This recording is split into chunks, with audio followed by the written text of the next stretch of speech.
singing voice? I do.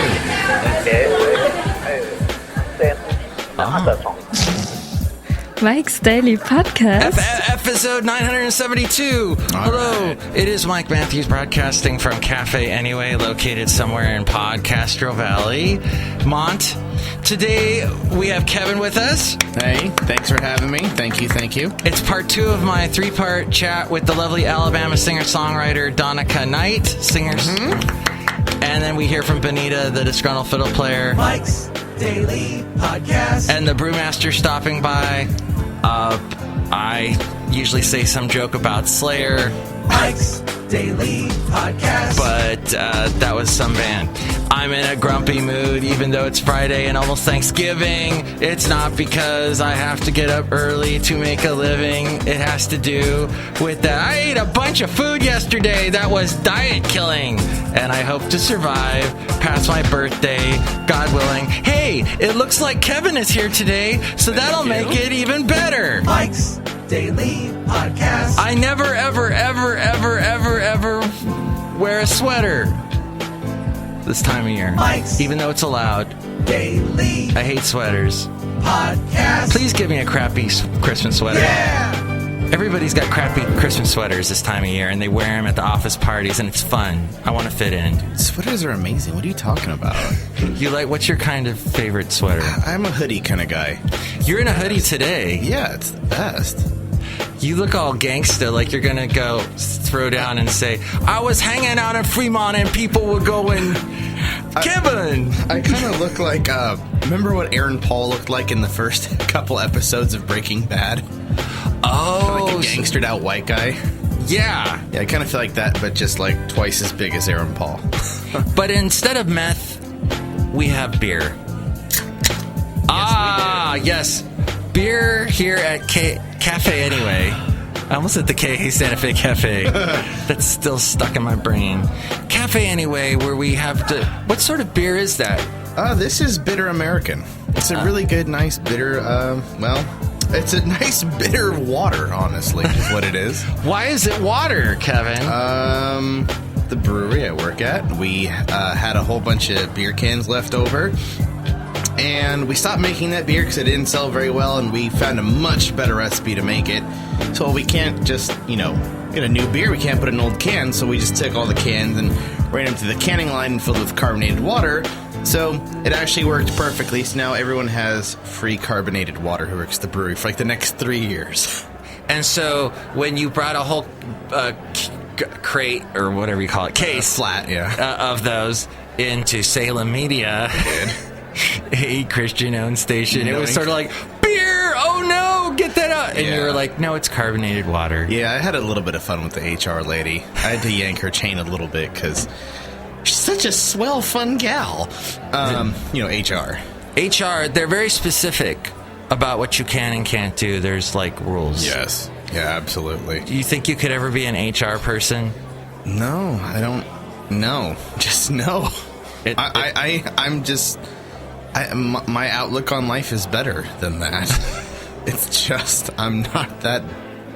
You like working at the brewery and dealing with people in that sort of capacity? Absolutely, yeah. I don't know, I like shooting the breeze about beer with people. I like meeting all kinds of crazy folks. I've met all kinds of... Already... people. Are you burping on Mike? It is, sorry. Don't burp on Mike. Well, I turned away. Mike Matthews will get mad. Yes, sorry. I'm going to put a marker on that one.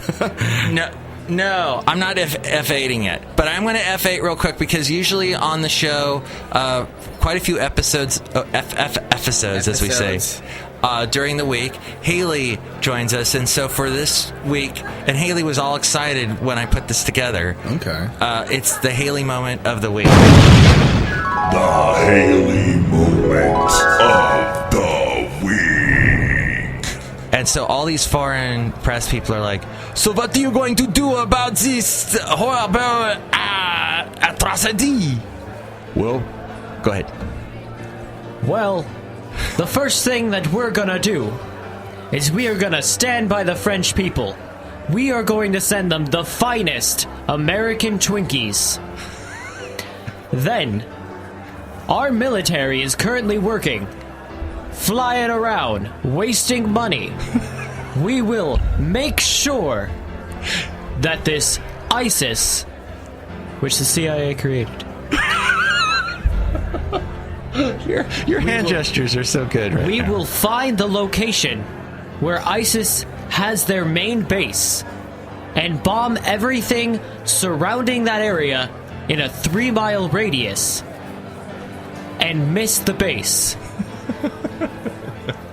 Rest assured, this will not go unpunished. So that was Haley being Obama. Yes. That's interesting. Haley Obama. Yeah. Well, now, I wanted to we usually talk, you and I, at the end of the show. Yeah. So this is your segment opener. All right. Addenda with Kevin. That was great. So That was amazing. it's an addendum because it's at the end Yes. of the thing. I had a bunch of stuff in my head to talk about today, and it just completely left. Hey, look who just walked in right now into Cafe Anyway, where we broadcast live from a podcaster of Valley Mont. Hi, Mike. How y'all doing? It's Benita the Rodeo Queen. And it's a disgruntled fiddle player. Tell you what, I think that Obama should go in there and kill all the French people and then let Donald Trump sort them out. Okay, that makes no sense whatsoever. We want to help the French people. Right. And so what I think is Ted Cruz, or I like to call him Theodore Cruzaire, because I think that name sounds more dignified. You just gave his name more of a French name. You don't like the French. I don't get... Freedom fries. So then what we do is we get Rand Paul in there and Cruz, and we get Rand Cruiser. That's what we call it. That's going to be on the bumper sticker. I want that bumper sticker on my car. Toot sweet. You just said another French word. I know. I'm confounding is what I am, the disgruntled fiddle player. I don't play the fiddle anymore. Kevin, pleased to meet you. Nice to meet you, sir. It's quite a fiddle you got there. Haven't you guys met? No. No, we have not. Yeah, this is my big red fiddle that I don't play anymore because it confounds me. And I hate things that confound me, like the French. Okay. What's so confounding about the French? Well, the smell weird. I don't know. The explosion. It was too much information. I think he had a breakdown. He just Michael Bayed right there. He Michael Bayed. Michael Bayed. Benita, luckily, his wife, is here to scoop up the pieces of the disgruntled fiddle player. That's right, Mike. Per usual. I gotta pick him up, bring him back home to the trailer. It was nice meeting y'all's acquaintance, Kevin. Thank you. I can't wait to come by your beer place and drink a lot of beer.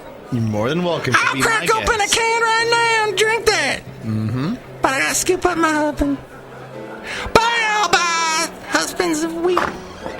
Sky. Well, I don't know what she just said there at the end, but you know, the Brewmaster just walked in as they walked out. Hello there, Mike. I make the root beer. I'm the Brewmaster. Oh, boy. You met Kevin, I believe, last week. That's right.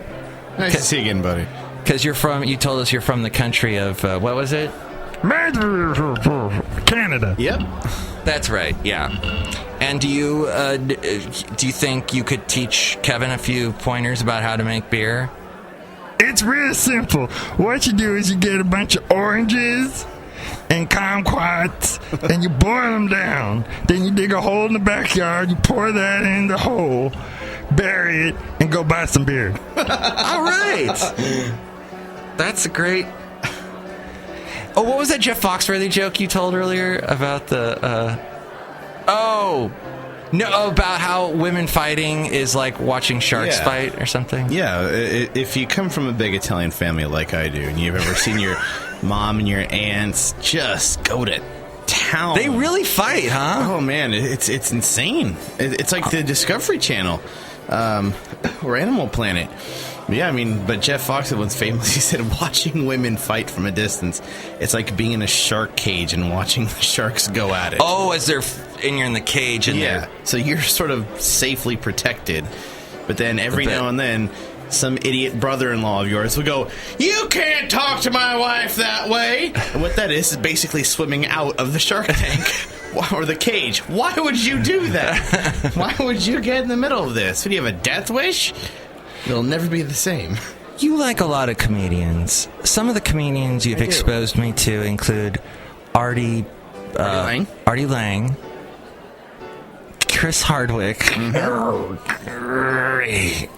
Not jealous of him and his huge podcast success, or that he doesn't age.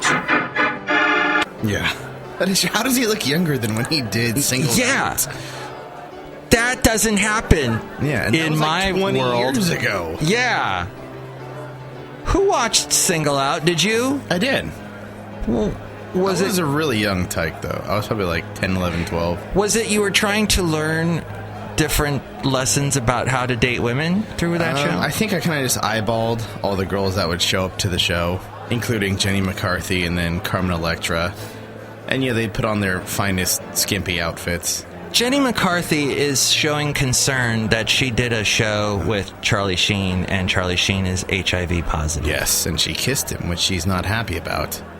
Now, the only way to transmit HIV virus is if you have an open sore in both your mouths. I think. And that's, I mean, she didn't have relations with him. Yeah, well, that we know of. That we know. Maybe that's what she's upset about. Maybe that's what she's excited about. Excited? Excited. You know what I mean. Excited. I've had a little bit of this. That's good, that whatever you got in... Oh, the carbonated water. Yeah.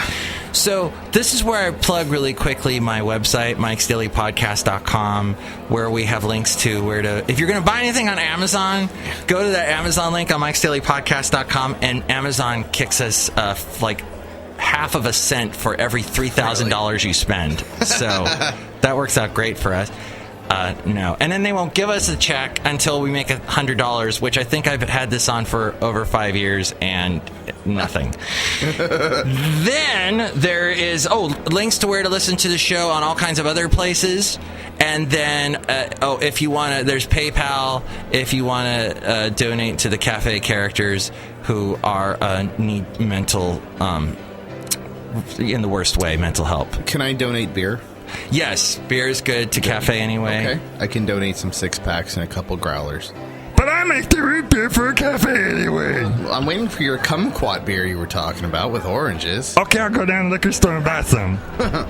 I guess it's fermenting in that hole in the ground he dug. Yes. So, Donica-Knight, she's beautiful, lovely. You saw a picture of her. Mm-hmm. Exquisite. Yes. And she has a song that sounds very Adele-ish that we'll hear towards the end of the interview. So let's get into that interview now on the segment Into an Interview. Into an Interview. I'm speaking with the lovely Donica-Knight. She is from Alabama, Montgomery, Alabama originally. And I was in Alabama for a little while, ate at a couple Cracker Barrels. Yes, the lovely Cracker Barrel. We have some good breakfast there. Yes, wow. You can get all kinds of eggs and grits and Bacon. Gotta have the bacon. So good, so healthy. 100% health right there. And make sure that it's got extra grease though to make it extra healthy. Once again, you would have to do a gazillion. I would have to do so many concerts in order to look as good as you. If I ate that Thank you. I don't know. I saw a small clip of you earlier via Skype. Yeah, I think with your beanie. Somebody's looking a little in shape over there and looking nice in the beanie attire too. The camera wasn't working on Donica's end, or she didn't have hers on, so I didn't get to see what she looks like. But I bet she looks amazing right now. Oh, I got on my camo hat, representing Alabama and Los Angeles today.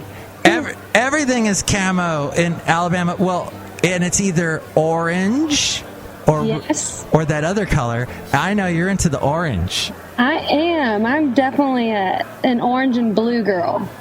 We're talking about Auburn, University of Alabama, Auburn, right? Yeah, for those that are not familiar with football and something called a rivalry and called the other religion in the South, a.k.a. football, there are only two religions, and that is Auburn and that is Alabama. So you're either one of the two down our way, and mine is orange and blue, the amazing, wonderful Auburn Tigers. War Eagle, right? War Eagle. And you even did a song for that. I'm going to play a little clip of that right now, the song that is called Great to Be. Do it. Play yeah. a little bit of that. A little Great to Be action. Why it's great to be all family, all large, all in God's country. Whoa.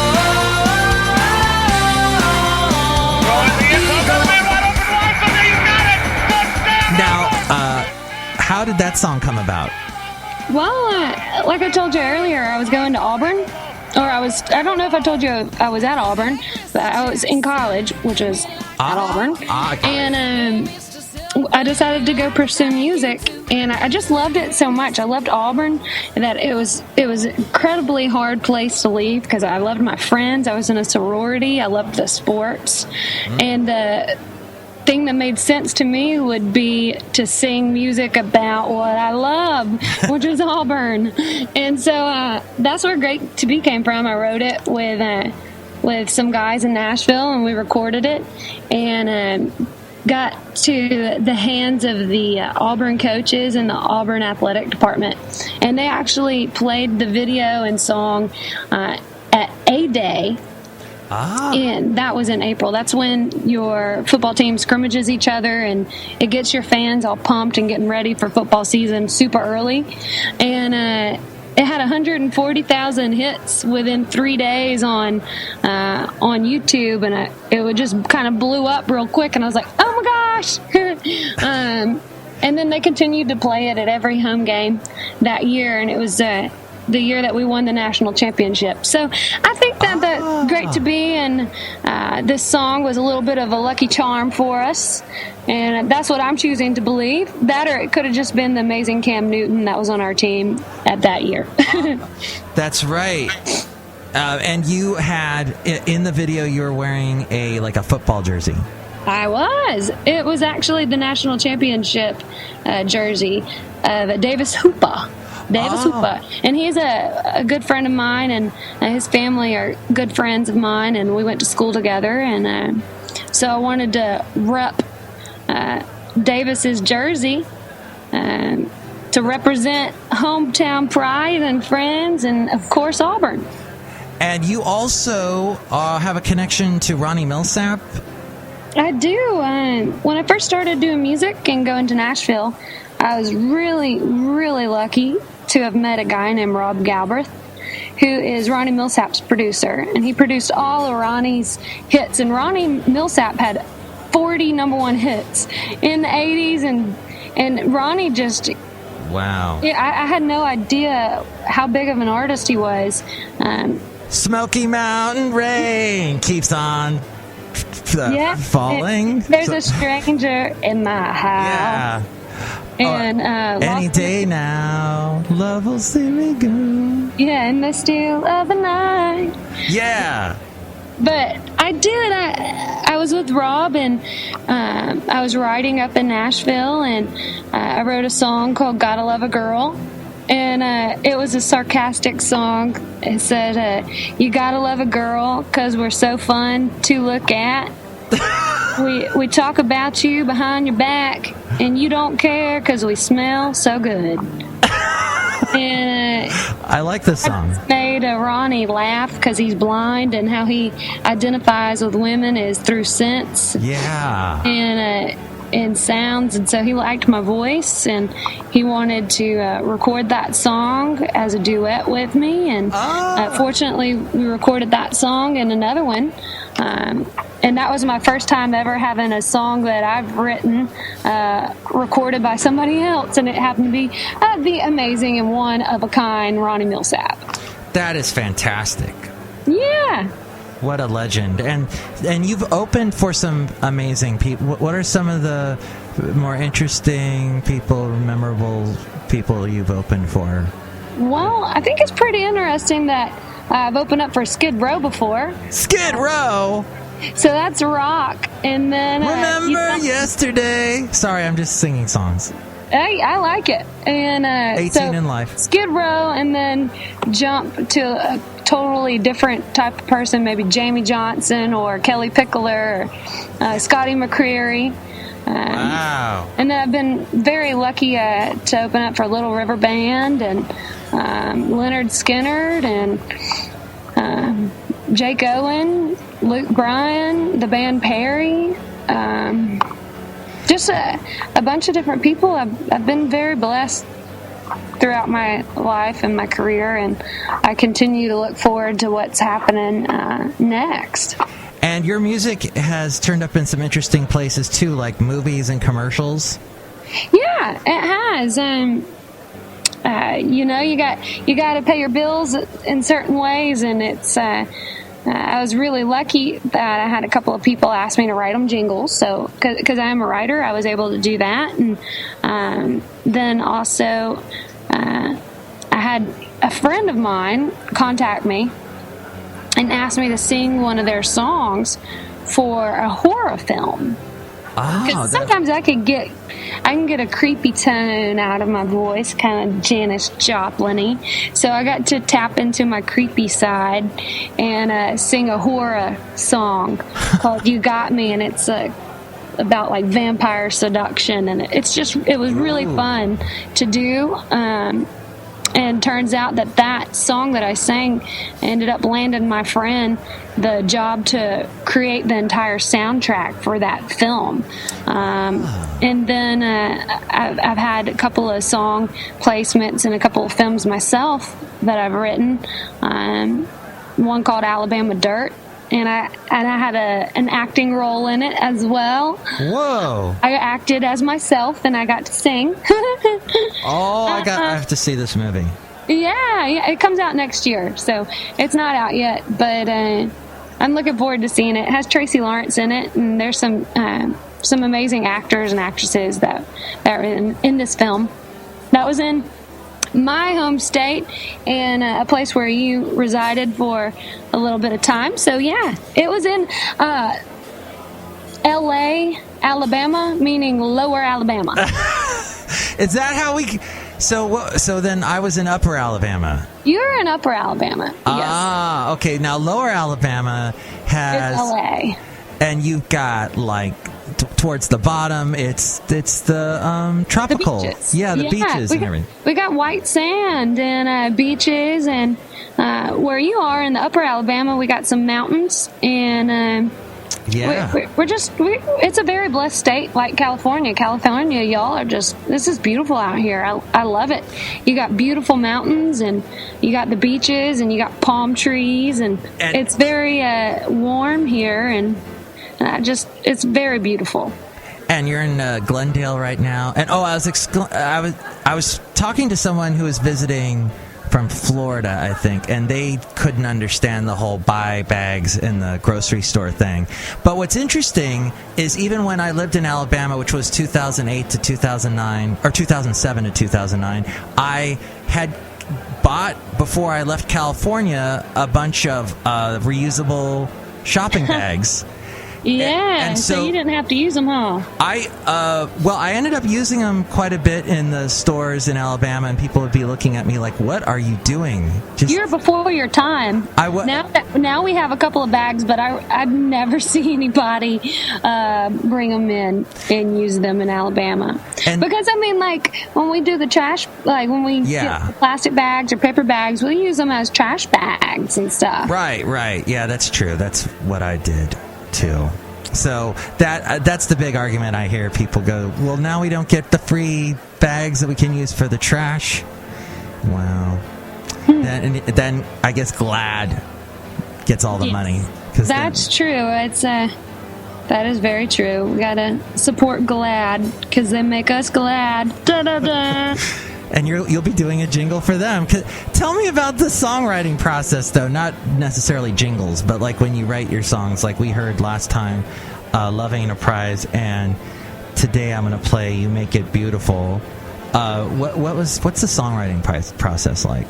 Yeah, well, it's something I'm new to doing. I've been doing this for 4 years now, writing songs, and so I've learned a lot from the very first song that I started writing to where I am now.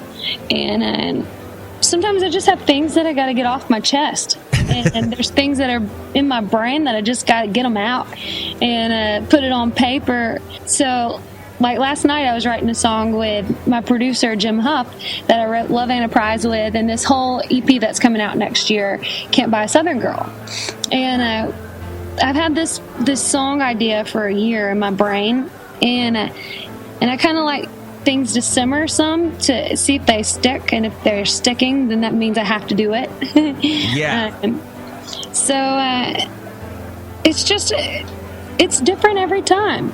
You get inspiration from different things, and Love Ain't a Prize, that one was inspired by I wanted a song that was because this one I was writing for myself as an original artist, because I like to write songs that are for myself, and then I also just like to write songs in general that I wouldn't sing live as a performer, but they're just songs that I just want to get off my chest or write, and it's just fun.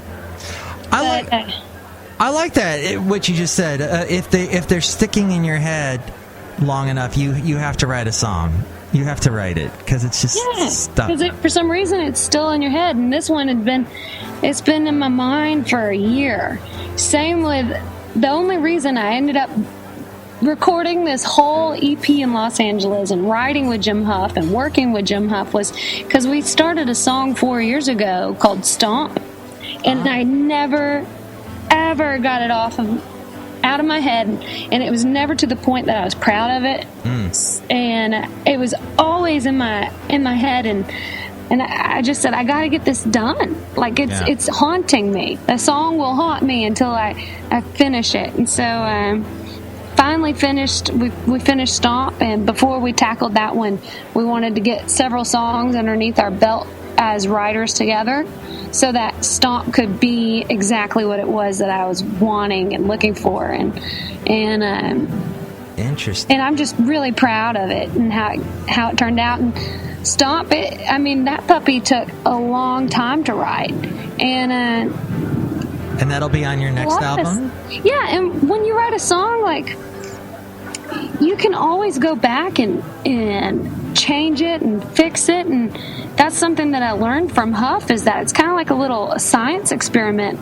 Love Ain't a Prize, we made so many different versions of Love Ain't a Prize until we tried it slow.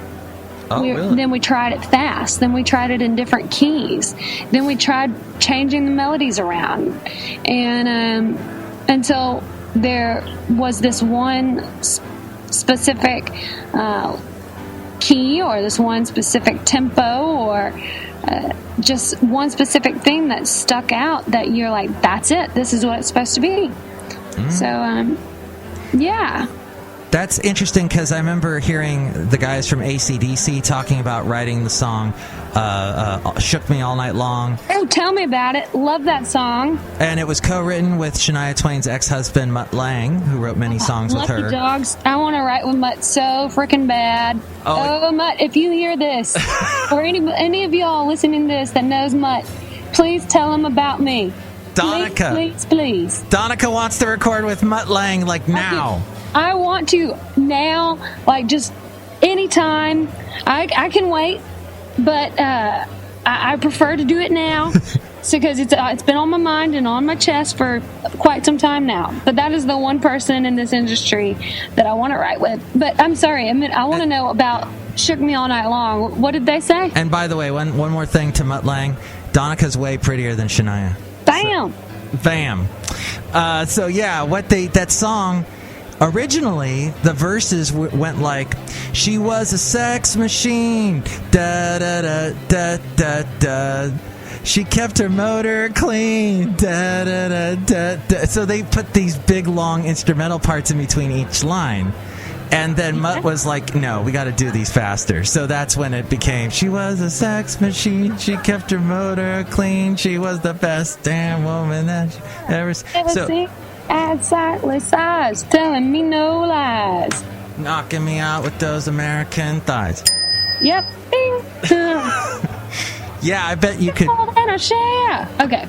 I'll stop it. Now, because I'll keep singing. I love that song. Jim Huff, though, he's done a great job with you, too, though.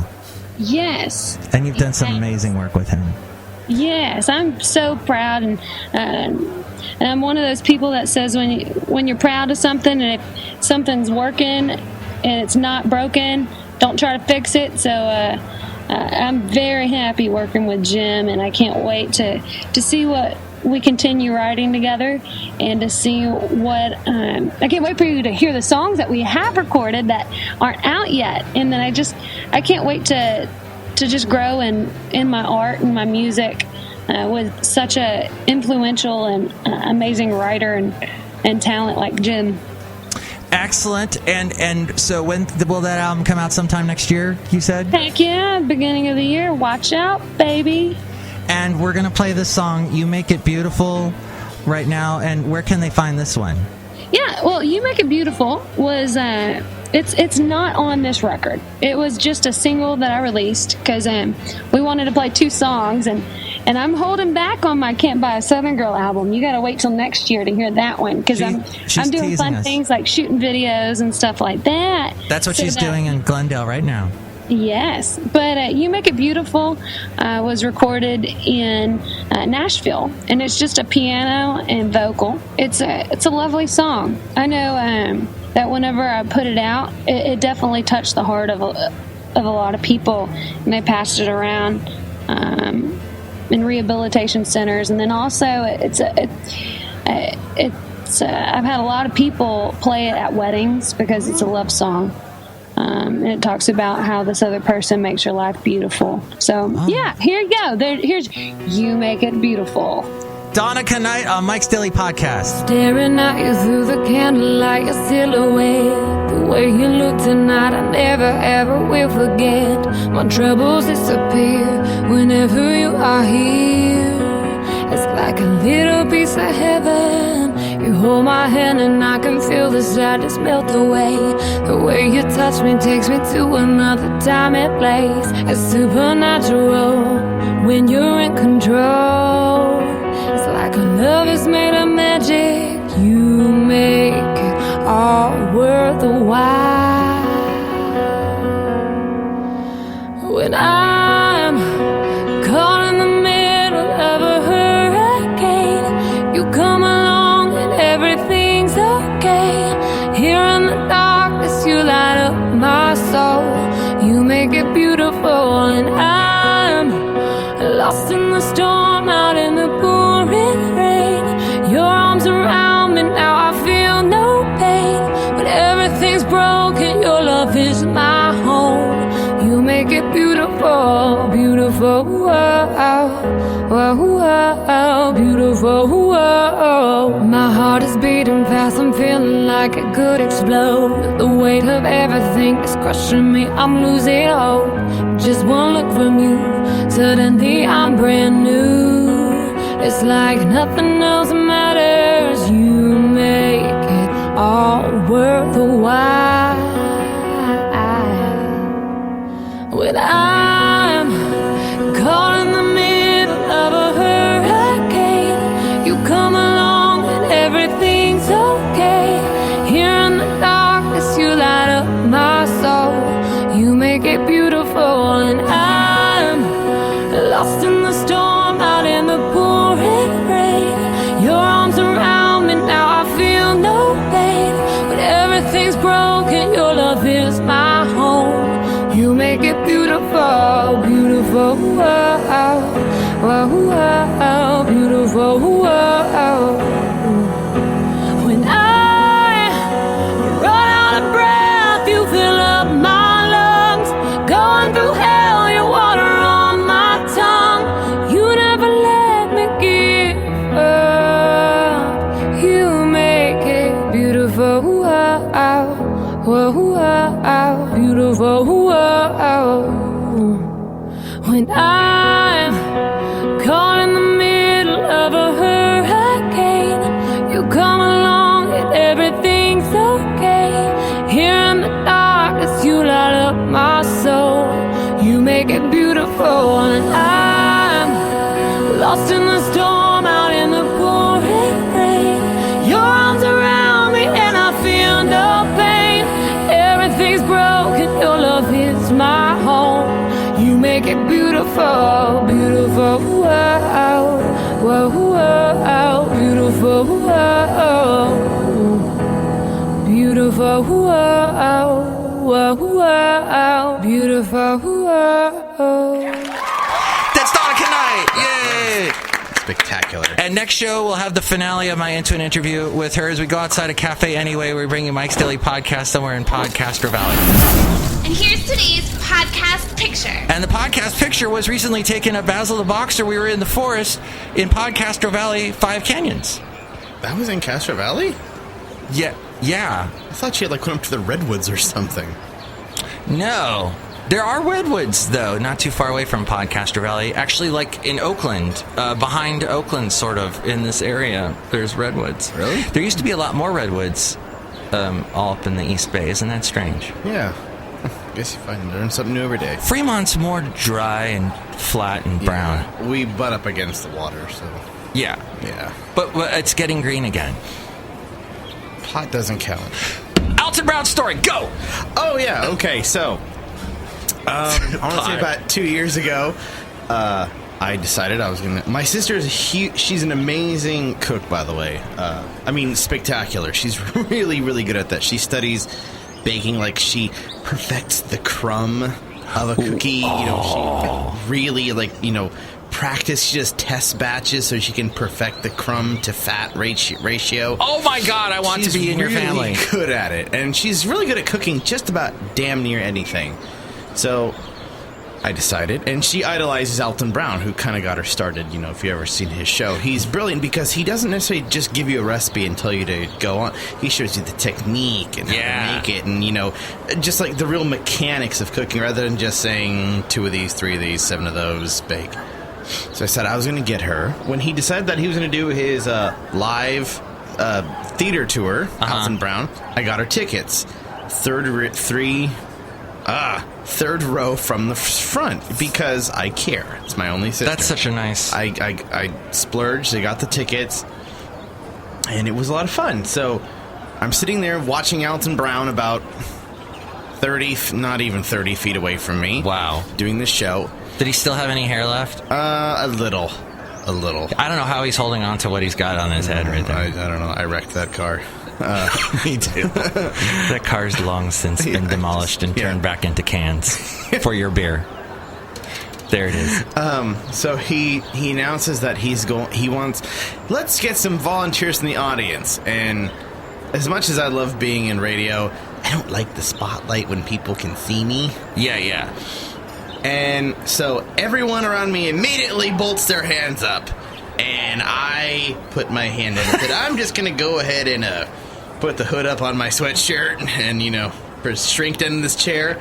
To which my sister tries pulling my hand up. Alton sees the struggle and says, how about you? Like, oh, hell. All right, sounds good. So I get up on stage, and he's a nice guy.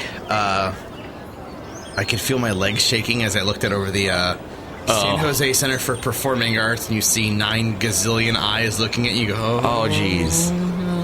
Hi, Alton. I'm coming. Nice to meet you. But he was a really nice guy, and I met all his the stage people he has on the show, like Itchy and Twitchy. Yeah. They actually said, you have to sign this. Like a hold harmless clause. So Itchy and Twitchy, who play the FBI, legalese people, actually did do that to you backstage. Yes, that's so funny. They also helped suit me up because what we did is we used 2 fire extinguishers full of liquid nitrogen, and we basically made ice cream that had like a Pop Rocks type texture to it. Oh. So you'd take a lick of ice cream and it would kind of fizzle in your mouth. Oh my. And it was like a big ice cream cone, and it was cool. We made it on stage, and then they helped me put on this like protective gear so I didn't get hurt from all the liquid nitrogen. It was very cool. How long were you on stage? It felt like 10 hours. It was probably more along the line of 20-ish minutes. How does he smell? I couldn't really smell him up there. He had just done this huge stunt where he had burned some pizza. Oh. And he'd like smoked up the whole arena. So did the arena get samples? I mean, there's so many people. I'll put it this way. As I sat, when the bit was over, I had this huge ice cream cone, seriously like the size of my forearm. And Itchy and Twitchy go, all right, well, you're free to go. Thanks for everything, blah, blah, blah, blah, blah. And I go, so do I get to keep this? And like, you can chuck it, or do you want to keep it? I'm like, yeah. If you don't. So I went back to my seat, and like, everybody like, can I have a little bit? Yeah, sure. Went out to the concourse and got like a little plastic knife or spoon and dug into my ice cream cone. Probably not hygienic, but it's their problem, not mine. I'm so excited you met Elton Brown. He was a very cool dude. I feel like I've met him by knowing you. He's doing another show soon, coming to the Bay Area. Wow. San Jose. It's going to be a lot of fun. Oh my gosh. My ex-wife used to say, you need to meet Elton Brown. You and Elton Brown are like brothers.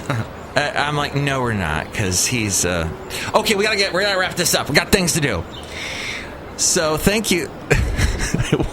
I just had a Tourette's moment of stress. Tourette's. Okay, so Elton Brown, watch his show on Netflix, and you can learn how to cook all kinds of things, like this fantastic pumpkin thing, where you like scoop out a pumpkin and you put like the dough and stuff in there and put it in the oven, and it's like... I never made it, but it looks delicious. That sounds awesome. All right, thank you so much, Kevin, for being on the show. Thanks for having me on, my man. Can't wait to hang out with you and Jarrell and possibly Haley for my birthday. It's going to be a lot of fun. We'll have a lot of stories to tell. We're going to start on Sunday at 21st A, and we're going to end with Hookers and Blow. Then again, with Hookers and Blow, that's just the beginning of like a 3-day bender. So we'll see you guys on like Wednesday. Next show, I'll be back missing a spleen, and we'll also have in a tub full of ice. We'll have a Christmas song from Donica-Knight, because we're getting close to that, and we'll hear from Madame Rootabega, Valentino, and Bison Bentley. Mike's Daily Podcast is written and produced and performed by Mike Matthews. His podcast is super easy to find. Download or listen to his show and read his blog at MIKEs-DAILY-PODCAST.com. Email Mike now at MIKEs-DAILY-PODCAST@gmail.com. See you tomorrow. Bye!